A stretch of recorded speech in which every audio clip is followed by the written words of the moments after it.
श्री सच्चिदानंद सद्गुरु साईनाथ महाराज की जय। सद्गुरु श्री साईनाथुनि शरद बाबूजी की जय। ఆర్బి పురందరే, మే 4వ తేదీ 1936, పూనా. రఘువీర్ బి పురందరే, రిటైర్డ్ గుమస్తా, జిఐపి రైల్వే, వయస్సు 60 సంవత్సరములు, బ్రాహ్మణుడు, దేశస్థ శుక్ల యజుర్వేది. తండ్రి భాస్కర పురందరే, ప్రస్తుత నివాసం సాయినాథ్ ఆశ్రమం 59B, పెర్రీ రోడ్, బాంద్రా. నాకు మొదటి నుండి సాధు సత్పురుషులను ఆశ్రయించాలనే కోరిక ఉండేది. నేను 1909లో మొదటిసారిగా సాయిబాబా పేరు విన్నాను. వారొక సత్పురుషుడని విని ఆకర్షితుడనయ్యాను. తరువాత వారు నా కలలో కనిపించి షిరిడీ రమ్మన్నారు. అప్పుడు మా పెద్ద పాపకు 6 నెలల వయస్సు. అనారోగ్యంగా ఉండటంతో నేను షిరిడీ వెళ్లేందుకు మా అమ్మ అభ్యంతరం చెప్పింది. కానీ నేను పట్టుబట్టి వాళ్లను కూడా నాతో షిరిడీ తీసుకెళ్లాను. మేము షిరిడీ చేరిన 3 రోజులకు పాపకు నయమయ్యింది. కానీ మేము ఇంటికి వెళ్లడానికి బాబా అనుమతి ఇవ్వలేదు. 13 రోజులు షిరిడీలోనే ఉంచారు. నేను బాబాను ఏ కోరిక కోరలేదు. బాబా నా గురించి మా అమ్మతో చెబుతూ, మా అనుబంధం 7 శతాబ్దాల నాటిది. నేనతడిని మరచిపోను. అతను 2000 మైళ్ళ దూరంలో ఉన్నా నేనెప్పుడూ గుర్తించుకునే ఉంటాను. అతను లేకుండా నేనొక ముద్దైనా తినను అన్నారు. తర్వాత బాబా అనుమతితో నాసిక్ మీదుగా మేము నివసిస్తున్న దాదర్కు తిరిగి వచ్చాము. ఒకసారి నా భార్యకు కలరా సోకింది. ఆమెకు చికిత్స చేస్తున్న వైద్యుడు ఆశ వదులుకోమన్నాడు. అప్పుడు మా ఇంటి ఎదురుగా ఉన్న దత్తమందిరం పక్కన సాయిబాబా నాకు దర్శనమిచ్చి నా భార్యకు ఊది తీర్థం ఇవ్వమని ఆదేశించారు. నేను అలాగే చేశాను. అరగంట తరువాత ఆమె పరిస్థితి మెరుగుపడింది. డాక్టరు వచ్చి చూసి ఆమెకు ప్రమాదం తప్పిందని చెప్పాడు. ఆమె కోలుకుంది. అప్పటి నుండి నేను తరచూ షిరిడీ వెళ్ళి బాబా ఆదేశానుసారం ఎక్కువ రోజులు అక్కడే గడిపేవాడిని. అప్పుడప్పుడు బాబా కూడా నన్ను షిరిడీ రమ్మని దీక్షిత్చే జాబు రాయించేవారు. నేను తరచుగా దీక్షితుతో కలిసి బాబాను దర్శించేవాడిని. నేను చాలా పేదవాడిని. అయినప్పటికీ ఏ ప్రాపంచిక ఉద్దేశాలతో షిరిడీకి వెళ్ళేవాడిని కాదు. నేను ముందు నుండి చేస్తున్న ఉపాసననే కొనసాగించమని బాబా చెప్పారు. నేను విష్ణుమూర్తిని ఆరాధించేవాడిని. అందువల్ల ఆ ఉపాసననే కొనసాగించాను. బాబా పలుమార్లు నన్ను 2 రూపాయలు దక్షిణ అడుగుతుండేవారు. ఒకసారి నేను బాబాను ఎందుకు నన్నెప్పుడు 2 రూపాయల దక్షిణ అడుగుతున్నారు అని అడిగాను. అందుకు వారు, నేను అడిగింది నువ్వు అనుకుంటున్న ఈ రూపాయలు కాదు. ఒకటి నిష్ఠ, అంటే అనన్యమైన నమ్మకము. రెండవది సబూరి, అంటే సంతోషంతో కూడిన ఓరిమి అన్నారు. నేను అవి మీకు ముందే సమర్పించాను అన్నాను. బాబా, అలాగే, నీ నిష్ఠ చెదరకుండా కాపాడుకో. అంతేకాక నీవు చేసిన వాగ్దానాలన్నీ నెరవేర్చు. నీవెప్పుడూ సత్యాన్నే అంటిపెట్టుకో. అప్పుడు నీవు ఎక్కడున్నా అన్ని సమయాలలో నేను నీతోనే ఉంటాను అని హామీ ఇచ్చారు. దానికి నేను, బాబా, మీరు చెప్పినట్లుగా నడుచుకోవడానికి ప్రయత్నిస్తాను.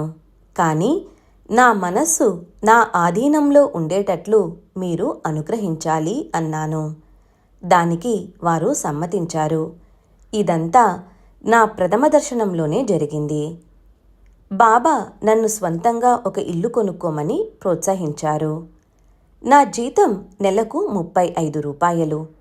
బాబా కొనమని చెప్పగానే నేను బాంద్రాలో స్థలం కొన్నాను. మొదట్లో నిర్మాణం కొంచెం ఆలస్యమైనందుకు బాబా నాపై రాళ్ళు రువ్వేవారు. నా పరిస్థితి చూసి చాందోర్కర్, దీక్షిత్ తాము ఇల్లు కట్టించి ఇస్తామని ముందుకొచ్చారు. కానీ బాబా ఒప్పుకోలేదు. ఎవ్వరినీ ఒక్క పైసా కూడా అడగవద్దు, నేను నీకు సహాయం చేస్తాను అని బాబా అన్నారు. నేను ఆఫీసులో 500 రూపాయలు అప్పు తీసుకుని ఇల్లు కట్టడం ప్రారంభించాను. చివరకు బాబా అనుగ్రహంతో 3 సంవత్సరాలలో దానిని పూర్తి చేశాను. అది ఊరికి దూరంగా జనసంచారం లేని ప్రదేశంలో ఉండేది. అప్పుడు బాబా మా ఇంట్లోనే తానున్నానని, నన్ను నా భార్యను కాపాడుతుంటానని చెప్పారు. అందువల్ల నేను అక్కడే ఉండిపోయాను. నేను ఇప్పటికీ ఆ ఇంట్లోనే నివసిస్తున్నాను. సత్యాన్నే అంటిపెట్టుకుని ఉండమని బాబా నాకు ఎప్పుడూ చెబుతూ ఉండేవారు. వారు మహాసమాధి చెందిన తరువాత నాకు కలలో కనపడి షిరిడీ వెళ్ళి సంస్థాన్ విధులు నిర్వహించమని చెప్పారు. నేనలాగే చేశాను. నేనిప్పుడు సంస్థాన్ ఉమ్మడి కోశాధికారిగా బాధ్యతలు నిర్వహిస్తున్నాను. విధి నిర్వహణలో భాగంగా నేను చేయవలసిన పనులు, చేస్తున్న పనులు అన్నీ వారి నిర్దేశకత్వంలోనే జరుగుతున్నాయని నేను గుర్తిస్తున్నాను. బాబా నన్ను హెచ్ఎస్ దీక్షిత్కు సహకరించమని చెప్పేవారు. అలాగే నాకు సహకరించమని దీక్షిత్కు చెప్పేవారు. మేమిద్దరం అత్యంత సన్నిహిత మిత్రులుగా మెలిగేవాళ్ళం. ధ్యానాన్ని గురించి బాబా నాతో ఎప్పుడూ మాట్లాడలేదు. అంతేకాక తమనే పూజించమని బాబా ఎవ్వరితోనూ చెప్పలేదు. తమ తమ ఇష్టదైవం యొక్క ఉపాసనను కొనసాగించమని చెప్పేవారు. ఆయా భక్తులకు వారి ఉపాసనా దైవాల రూపంలో బాబా దర్శనమిచ్చేవారు. 1913లో మా అమ్మ పండరీపురం వెళదామని ఒత్తిడి చేసింది. నేను ఈ విషయం బాబాకు చెప్పలేదు. బాబా తమంతట తాముగా ఆ ప్రస్తావన తెచ్చి, అమ్మా, పండరి ఎప్పుడు బయలుదేరుతున్నావు అని మా అమ్మని అడిగారు. ఆ రోజు మసీదులో నా భార్యకు, మా అమ్మకు రుక్మిణీ సమేత విఠలునిగా బాబా దర్శనమిచ్చారు. వాళ్ళు ఆనందంతో పులకించిపోయారు. ఆపై పండరీ ప్రయాణం మానుకున్నారు. బాబా తరచూ మా అమ్మను, అమ్మా, పండరీ ఎప్పుడు వెళ్తున్నావు అని అడిగేవారు. దానికి ఆమె, నా దేవుడిక్కడే ఉన్నాడు, షిరిడీయే నా పండరీ అని జవాబు చెప్పేది. ఒకసారి నా భార్య ప్రసవానికి ముందు అనారోగ్యంతో బాధపడింది. బాబా ఆమెకు కలలో కనపడి ఊదీ రాశారు. వెంటనే ఆమె మేల్కొని, లేవండి, బాబా వచ్చారు, దుని నుండి వెచ్చని ఊదీ తీసి పెడుతున్నారు, నా శరీరమంతా కాలిపోతోంది అంటూ కలవరించసాగింది. తరువాత ఆమెకు ఆరోగ్యం చేకూరింది. ఆ విధంగా ఆమెకు ఎన్నోసార్లు బాబా కనిపించేవారు. నేను కష్టాలలో ఉన్నప్పుడు బాబా పటం ముందు కూర్చొని ఏడ్చేవాడిని. బాబా వెంటనే నా ముందు ప్రత్యక్షమై నన్ను ఓదార్చేవారు. నానాసాహెబ్ చాందోర్కర్ జామ్నేరులో మామల్తదారుగా పనిచేస్తున్నప్పుడు అతని కుమార్తె ప్రసవం కష్టమై ప్రమాద పరిస్థితి ఏర్పడినప్పుడు రామ్గిరి గోసావి అనువాని చేత బాబా ఊదీ పంపారట. అతనిప్పటికీ షిరిడీలో జీవించే ఉన్నాడు. రామ్గిర్ బువాను బాబా బాబూగిర్ అని పిలిచేవారు. రామ్గిర్ జాల్నా స్టేషన్లో ఉన్నప్పుడు అతడికి ఒక గుర్రపు బండి నడిపే అతను కనపడి టాంగాలో రామ్గిర్ను జామ్నేరు చేర్చి టాంగాతో సహా అంతర్ధానమయ్యాడట. టాంగాను చాందోర్కర్ పంపలేదట. బాబా పంపిన ఊదీతో చాందోర్కర్ కుమార్తెకు సుఖప్రసవమైందట. ఈ వృత్తాంతాన్ని నానాసాహెబ్ నాకు చెప్పాడు. అతనికి బాబు, బాపు అను 2 కుమారులున్నారు. వారిప్పుడు కళ్యాణ్లో ఉన్న చాందోర్కర్ వాడాలో ఉన్నారు. కుమార్తె పూనాలో ఉంది. చాందోర్కర్కు తను గొప్ప సంస్కృత పండితుడనే గర్వం ఉండేది. ఒకసారి బాబా తద్విద్ది ప్రణిపాతేన అనే భగవద్గీత శ్లోకానికి అర్థం చెప్పమన్నారు. చాందోర్కర్ తనకు తెలిసిన అర్థ తాత్పర్యాలు చెప్పాడు. నానా చెప్పిన అర్థం సరికాదని చెప్పి బాబా సరియైన అర్థం వివరించారు. బాబాకు సంస్కృత పరిజ్ఞానం కలదని, వారు అప్పుడప్పుడు భాగవతంలోని శ్లోకాలను ఆయా భక్తులకు సందర్భోచితంగా చెప్పేవారని నానా చెప్పాడు. దీని ద్వారా నానా చెప్పింది నిజమేనని తెలుస్తుంది. ఈ లీల సచ్చరిత్రలోనూ దాసగను రచించిన భక్త లీలామృతంలోని 31, 32, 33 అధ్యాయాలలోనూ, సంతకథామృతంలోని మొదటి అధ్యాయంలోనూ, దాబోల్కర్ రచించిన భావార్థ దీపికలోని వివరించబడింది. అద్వైతము మొదలైన వాటి గురించి బాబా మాట్లాడగా నేను ఎప్పుడూ వినలేదు. ఎల్లప్పుడూ అల్లా రక్షిస్తాడు, పేదలకు పెన్నిది భగవంతుడు, అల్లా అచ్చా కరేగా అని పలికేవారు. అన్ని జీవులలో తామున్నట్లు బాబా నాకెప్పుడూ చెప్పలేదు. కానీ వారు తరచుగా దైవంతో తాదాత్మ్యాన్ని చెంది ఉండేవారు. ప్రాణాయామం, కుండలిని మొదలైన సాధనల గూర్చి కూడా వారెప్పుడూ మాట్లాడలేదు. నేను కూడా వాటిని గురించి ఎప్పుడూ పట్టించుకోలేదు. ఎవరైతే ఈ మసీదులో అడుగిడతారో వాళ్ళు గమ్యాన్ని చేరుకుంటారు. ఎవరి మంచితనం ఎలా ఉంటే వారి అభివృద్ధి కూడా అట్లాగే ఉంటుంది అనేవారు బాబా. బాబా దేహత్యాగం ముందుగా సూచించుట. 1916 విజయదశమి నాడు షిరిడీలో సీమోల్లంఘన ఉత్సవం జరుగుతూ ఉంది. ఆ రోజు గ్రామస్తులందరూ షమీ వృక్షాన్ని పూజించి షమీ ఆకులు ఒకరికొకరు పంచుకొని ఊరి పొలిమేరలు దాటుతారు. అదే సీమోల్లంఘనం. ఆ రోజు బాబా కోపావేశాలతో ఉగ్రరూపం దాల్చారు. తమ కఫ్ని, లంగోటి, తలగుడ్డ అన్నీ దునిలో వేసి తగలబెట్టారు. భక్తులు వారిని సమీపించి, బాబా, ఈ పర్వదినాన మీరు ఎందుకు ఇలా చేస్తున్నారు అని అడిగారు. అప్పుడు బాబా, ఇదే నా సీమోల్లంఘనం, అంటే సరిహద్దులు దాటడం అని చెప్పారు. ఈ సంఘటన బాబా మహాసమాధి చెందడానికి 1918 విజయదశమికి సరిగ్గా 2 సంవత్సరముల ముందు జరిగింది. 2 గంటలు బాబా అలా నగ్నంగా ఉన్న తరువాత భక్తుల బలవంతంపై కొత్త లంగోటి, కఫ్ని, తలగుడ్డ ధరించారు. పండుగ నాడు అందరూ కొత్త బట్టలు ధరించే విధంగా ధరించారు. బాబా కొరకు భక్తులు ఎప్పుడూ కొత్త బట్టలు సిద్ధంగా ఉంచేవారు. అదే రోజు అనారోగ్యంతో ఉన్న రామచంద్ర దాదా పాటిల్తో, తాత్యా పాటిల్ 2 సంవత్సరాల తరువాత ఇదే రోజున మరణిస్తాడు అని బాబా చెప్పారు.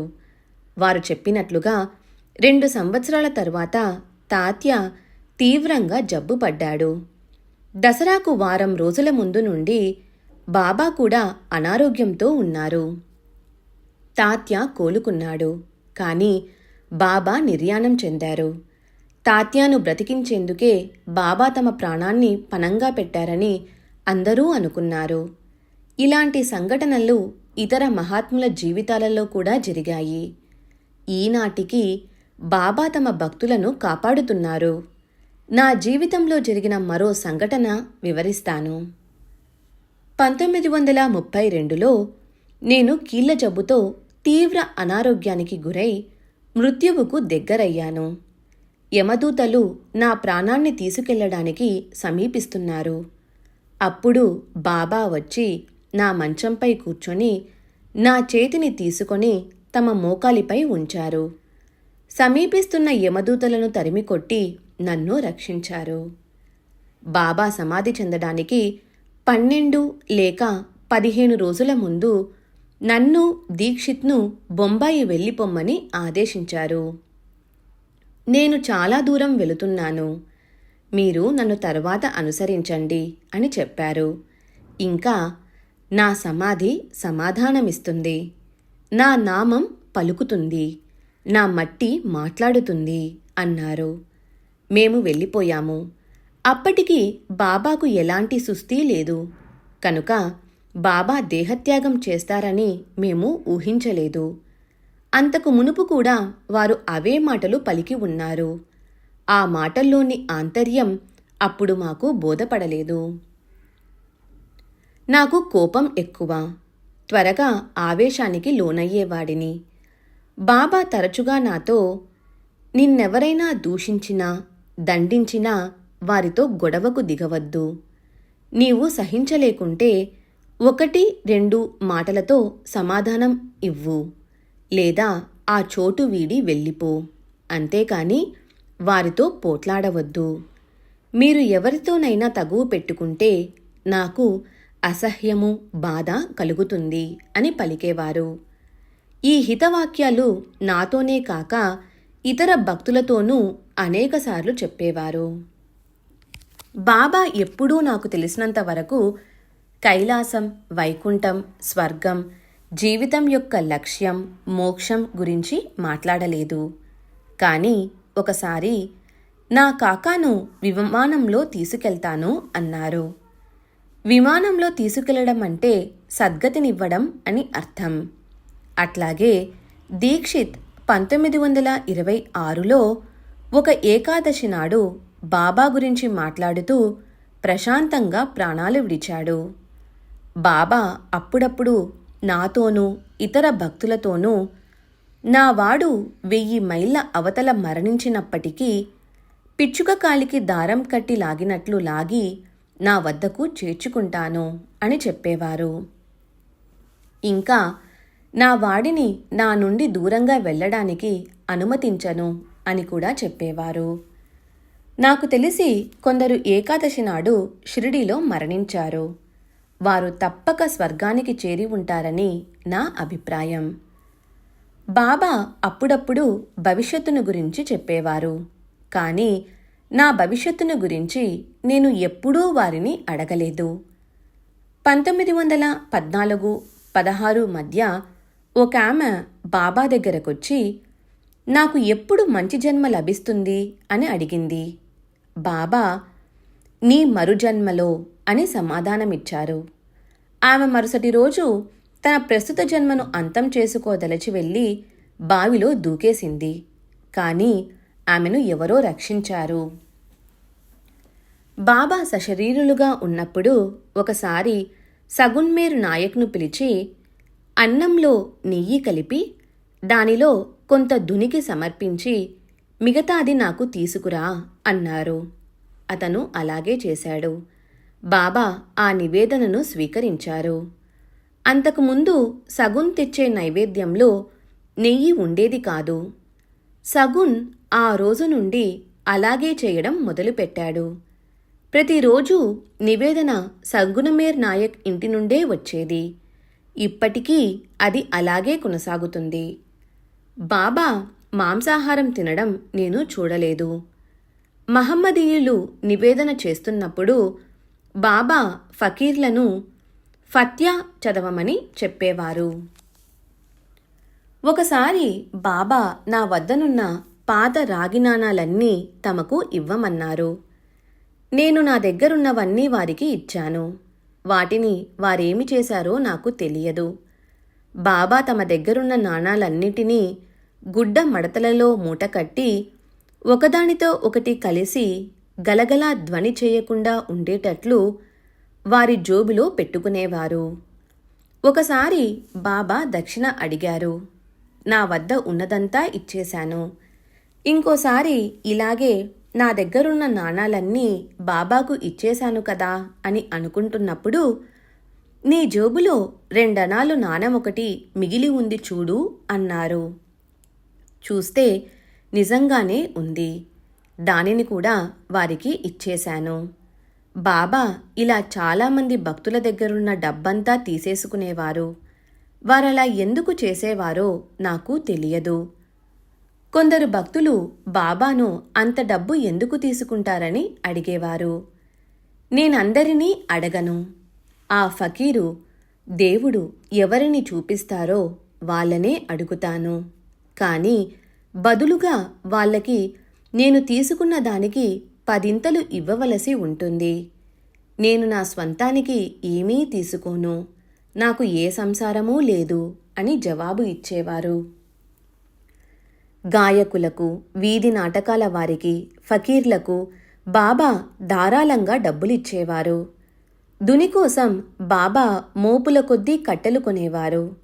మాలేగాం ఫకీరుకు బడే బాబా, బడే మియా అని బాబా పిలిచేవారు. మాలేగాం ఫకీరుకు బాబా నుండి అధిక మొత్తంలో డబ్బు లభించేది. మసీదులో 1909-12 ప్రాంతంలో తులసీ బృందావనం ఏర్పాటు చేయబడింది. ఆ కార్యక్రమంలో మేమంతా సహాయపడ్డాము. మసీదు ముందు మండపం 1912లో నిర్మించబడింది. జిఎస్ కాపర్డే సాటేవాడాలో పంచదశిని చదివి భక్తులకు వివరించేవాడు. దీనికి ఉపాసనీ బాబా కూడా హాజరయ్యేవారు.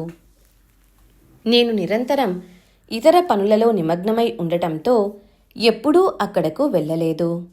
రిటైర్డ్ సబ్జడ్జి అయిన బల్వంత్ రామచంద్ర నూల్కర్ షిరిడీ వచ్చి అక్కడే నివసించి షిరిడీలోనే నిర్యాణం చెందాడు. 1915లో బాబా తీవ్ర ఉబ్బసంతో బాధపడసాగారు. ఆయాసంతో శ్వాస కూడా సరిగ్గా తీసుకోలేకపోయారు. వారు ఆహారం తీసుకోవడం మానివేశారు.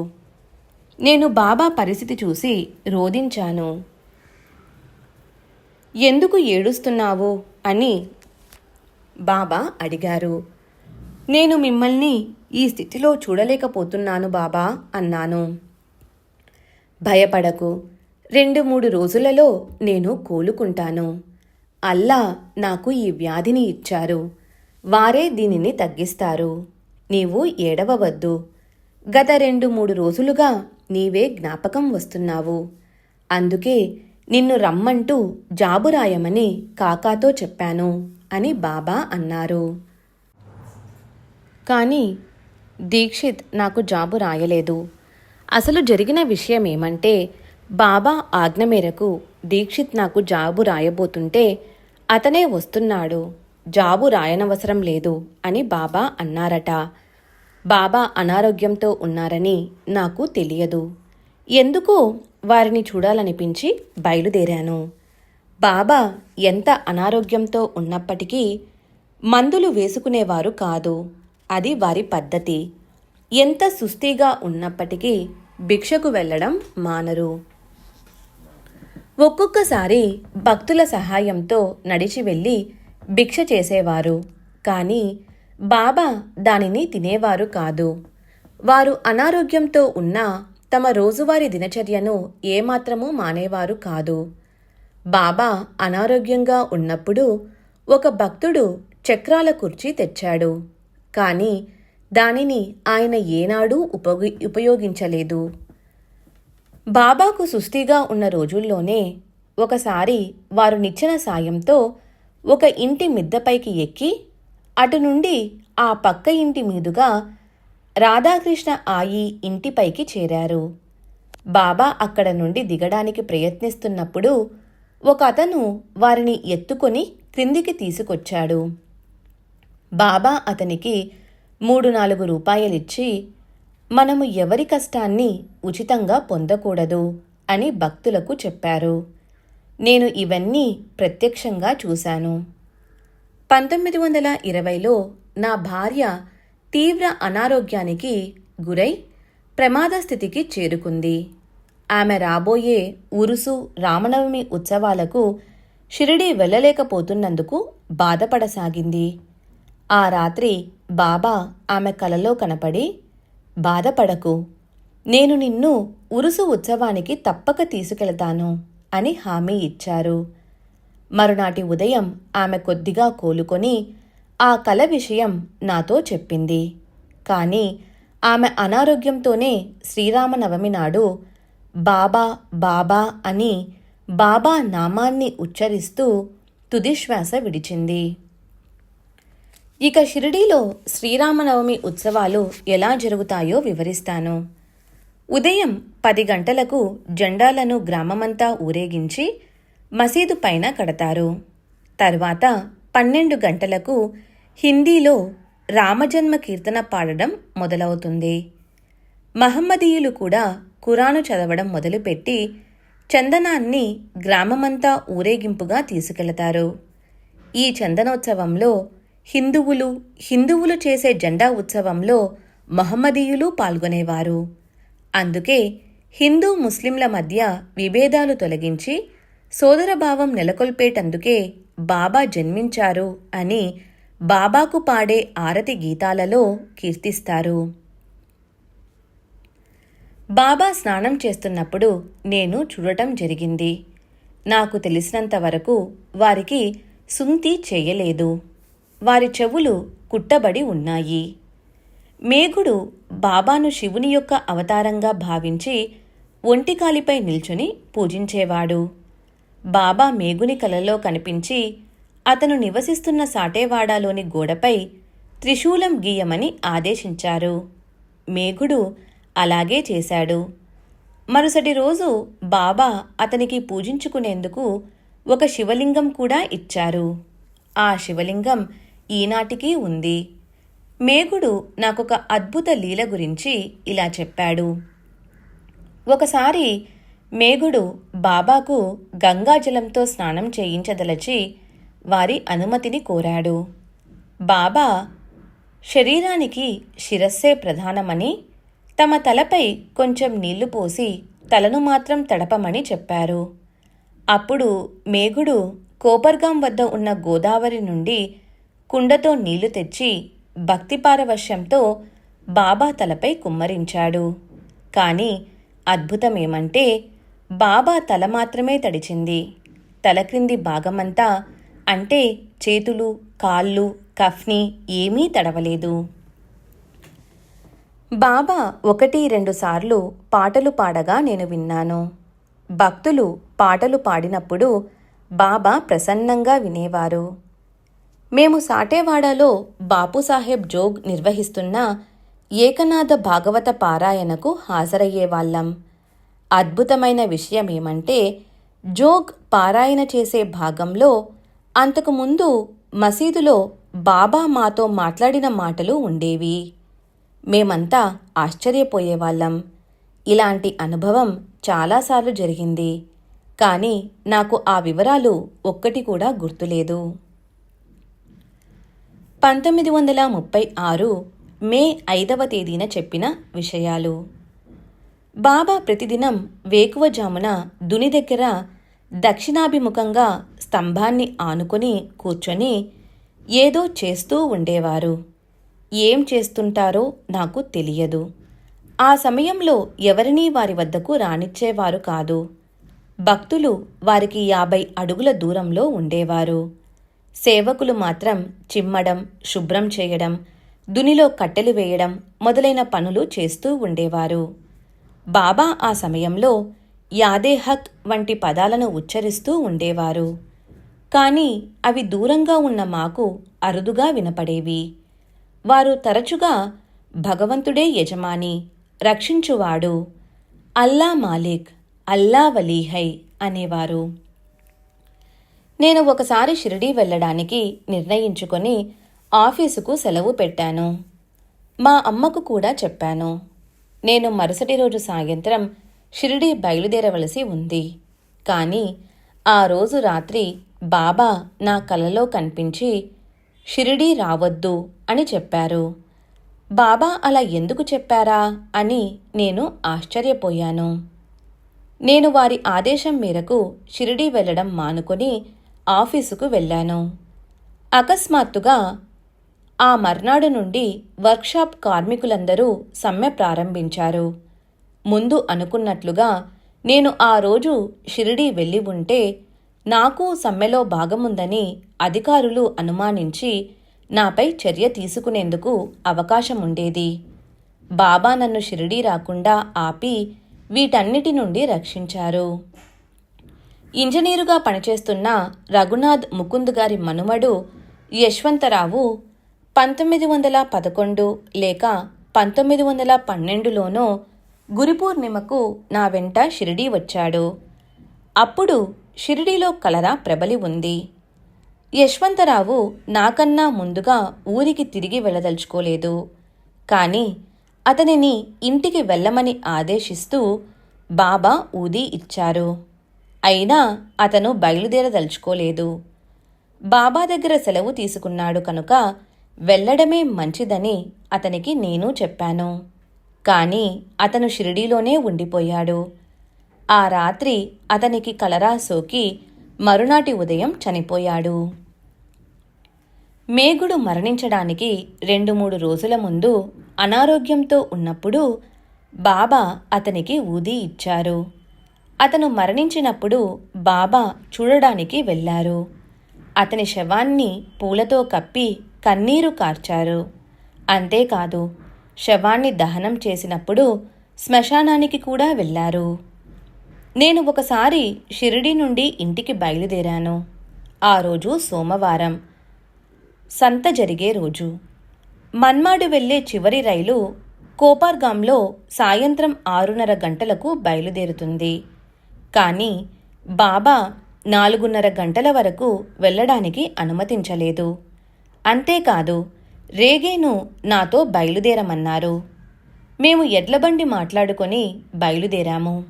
గోదావరి తీరం చేరేటప్పటికి 6:45 గంటలు అయ్యింది. అక్కడి నుండి గోదావరి దాటి కోపర్గాం 7:45 గంటలకు చేరాము. అప్పటికి మేం వెళ్ళవలసిన రైలు వెళ్ళిపోయింది. ఆ రోజుల్లో 6:30 గంటల తరువాత కోపర్గాం నుండి మన్మాడుకు వెళ్లేందుకు రైళ్లు లేవు. అయితే ఆ రోజు ఒక స్పెషల్ రైలు నడుస్తుందని, అది 8:15 వస్తుందని స్టేషన్లో తెలిసింది. ఆ రైలులో మన్మాడు చేరి అక్కడి నుండి ఇంటికి చేరుకున్నాము. మొదటిసారి బాబాను దర్శించడానికి వెళ్ళినప్పుడు నన్ను శాలకు వెళ్ళమన్నారు. నాకు అర్థం కాలేదు. శాల అంటే రాధాకృష్ణ ఆయి ఇల్లని దీక్షిత్ చెప్పాడు. నేను అక్కడికి వెళ్ళాను. ఆమె తలుపు తీయకుండానే ఎవరని అడిగింది. నేను చెప్పాను. కానీ ఆమె నన్ను లోనికి రానియలేదు. నేను 10 నిమిషాలు అక్కడే నిరీక్షించి మసీదుకు వెళ్ళాను. బాబా, శాలకు వెళ్ళావా అని అడిగారు. వెళ్ళాను, కానీ ఆమె తలుపు తీయలేదని వారికి చెప్పాను. మళ్ళీ వెళ్ళు అని ఆదేశించారు. నేను మళ్ళీ వెళ్ళగానే ఆమె తలుపు తీసి నా కాళ్లపై పడి ఏడవసాగింది. నేను ఎంతో ఆశ్చర్యపోయాను. ఆమె ప్రవర్తన నాకు అర్థం కాలేదు. ఆనాటి నుండి ఆయి చనిపోయేంత వరకు మాతృ ప్రేమను నాకు పంచింది. నేను కూడా ఆమెను తల్లి వలె ప్రేమించసాగాను. ఆమె నాకు సర్వస్వం అయ్యింది. ఆమె ఇచ్చే ఆదేశాలు పాటిస్తూ షిరిడీలో నేను ప్రతి నిమిషం బాబా సేవలో గడిపేవాడిని. ఆమె నా చేత ఎక్కువగా తన ఇంట్లోనూ అప్పుడప్పుడు మసీదులోనూ పనులు చేయించేది. ఆయి ఒక విచిత్రమైన స్వభావం కలది. ఆమె భక్తి పారవశ్యంతో పాటలు, కీర్తనలు ఎంతో శ్రావ్యంగా పాడేది. ఒక్కొక్కసారి పాటను మధ్యలో ఆపి విపరీతంగా నవ్వసాగేది, లేదా గద్గద స్వరంతో పాడుతుండేది, లేదా వెక్కిళ్ళు పెట్టి ఏడుస్తూ పాడలేక ఆపేసేది. నేను ఆఫీసుకు సెలవు పెట్టి షిరిడీ వెళ్ళేవాడిని. కానీ సెలవు ముగిసిన తరువాత కూడా తరచూ బాబా నన్ను షిరిడీలోనే ఉంచేవారు. 1912లో ఒకసారి సెలవు ముగిసిన తరువాత దీర్ఘకాలం షిరిడీలోనే ఉంచేశారు. శ్యామ తదితరులు బాబా దగ్గరకు వెళ్ళి, పురందరే యొక్క యజమాని అతడిని తప్పుపడతాడేమో, అతనిని వెళ్ళనివ్వండి అని ప్రార్థించారు. బాబా, నేనే అతని యజమానిని అంటూ నన్ను షిరిడీలోనే ఉంచేశారు. ఇలా ఆ సంవత్సరంలో సెలవు ముగిసిన చాలా రోజులకు ఒక గురువారం రోజున 1 గంటకు తిరిగి ఆఫీసుకు వెళ్ళాను. నేను సెలవు తీసుకోకుండా ఆఫీసుకు గైర్హాజరు అయినందుకు ఫోర్మెన్ సంజాయిషీ అడుగుతూ ఉన్నతాధికారికి ఫిర్యాదు చేశాడు. నేను ఏమీ జవాబు చెప్పకుండా రాజీనామా పత్రాన్ని సమర్పించాను. ఉన్నతాధికారి అయిన విల్సన్, డిప్యూటీ సూపరింటెండెంట్ నన్ను పిలిపించి ఇన్ని రోజులు ఎక్కడున్నానని అడిగారు. షిరిడీలోని సాయిబాబా వద్ద ఉన్నానని సమాధానమిచ్చాను. అతను విషయమంతా తెలుసుకొని మారు మాట్లాడకుండా నా రాజీనామా పత్రాన్ని చించి చెత్తబుట్టలో వేశాడు. ఉన్నతాధికారి చేసిన పని ఫోర్మెన్కు నచ్చలేదు, కానీ నన్నేమీ చెయ్యలేకపోయాడు. ఉన్నతాధికారి ఫోర్మెన్తో, అతను నీ క్రింది ఉద్యోగి కానీ పనివాడు కానీ కాదు అని నన్ను ఉద్దేశించి అన్నాడు. 6 నెలలు గడిచిన తర్వాత నాకు ప్రమోషన్ వచ్చింది. అదే ఫోర్మెన్ నా క్రింది ఉద్యోగి అయ్యాడు. శ్రీ సచిదానంద సద్గురు సాయినాథ్ మహారాజ్ కీ జై. సద్గురు శ్రీ సాయినాథుని శరత్ బాబూజీ కీ జై.